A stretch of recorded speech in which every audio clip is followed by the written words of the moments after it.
छप्पन प्रधान जी, ये दोनों जानी प्रधान जी के करके होता है 51 रुपये पुरस्कार। नमस्ते बड़ा माई हुजन कोर्स में आशीर्वाद की कामना। आइए लीजिए दोस्तों, अभी आप लोगों नाच गाना का आनंद लिया। अब आपके समझ हमारे पार्टी के कॉमेडियन साहब आ रहे हैं जिनका नाम होगा इंद्रजीत उर्फ भूतावा। इंद्रजीत उर्फ भूतावा, आप इनके भी करा के देखो दोस्तों। चलो भाई,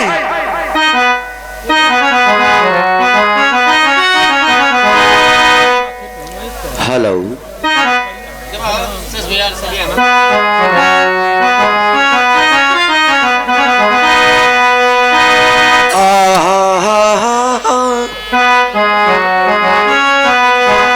आरे नथुनिए तर दबा के, आरे झुलनिए तर दबा के, नथुनिए तरी दबा के,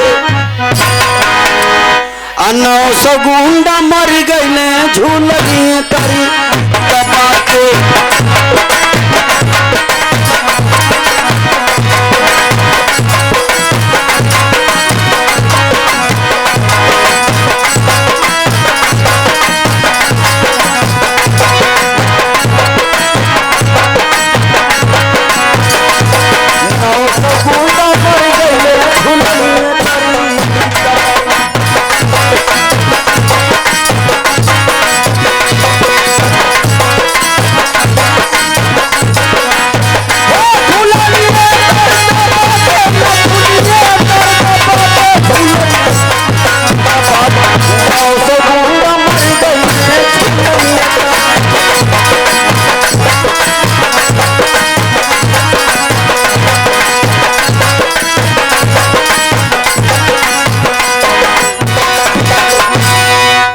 आराम से घाव लग जाए, ठंडा लगा था। अरे 900 गुंडा मर गईले ए झुलनिए तरी दबा के। अरे 900 गुंडा मर गईले ए झुलनिए तरी दबा के। अरे 900 गुंडा मर गईले झुलनिए तरी।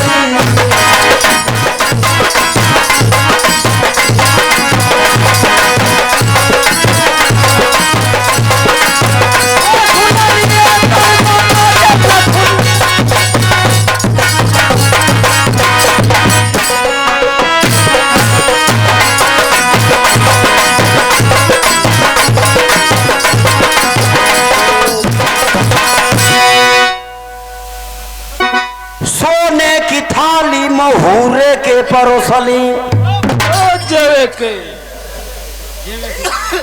अच्छा जेमे के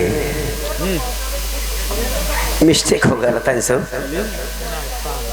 एक कहता हूँ जेमे के महुरे के कह देनी है,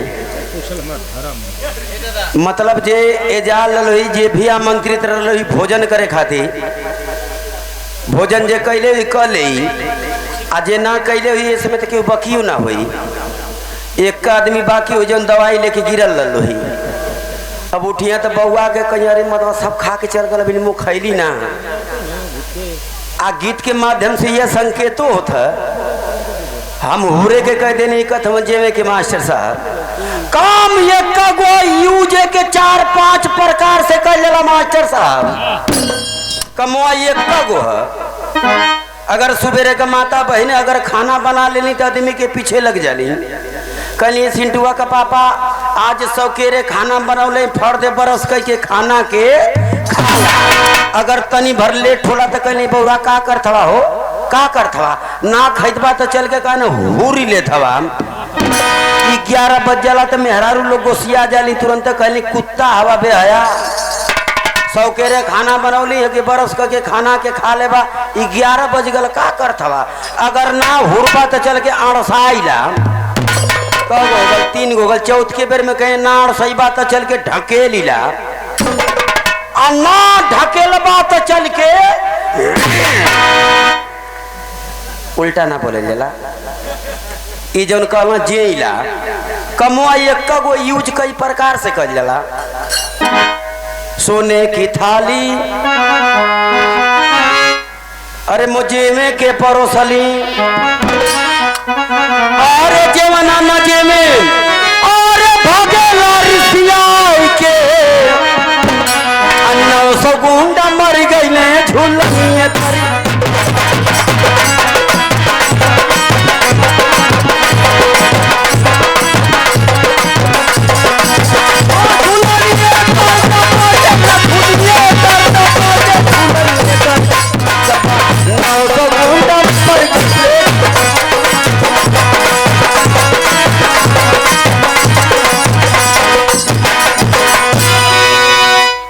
तमाम गीत भैले हम जाते गीत ना गाई 4 जानी रहे लोग हम अकेला हैं आप लोग घबराई है मत जितना गीत सुन लो सब कई सीट में का गीत अबले भैले हमारी गीत बिना कई सीट का 900 गुंडा मर गए झुलनी तर दबा के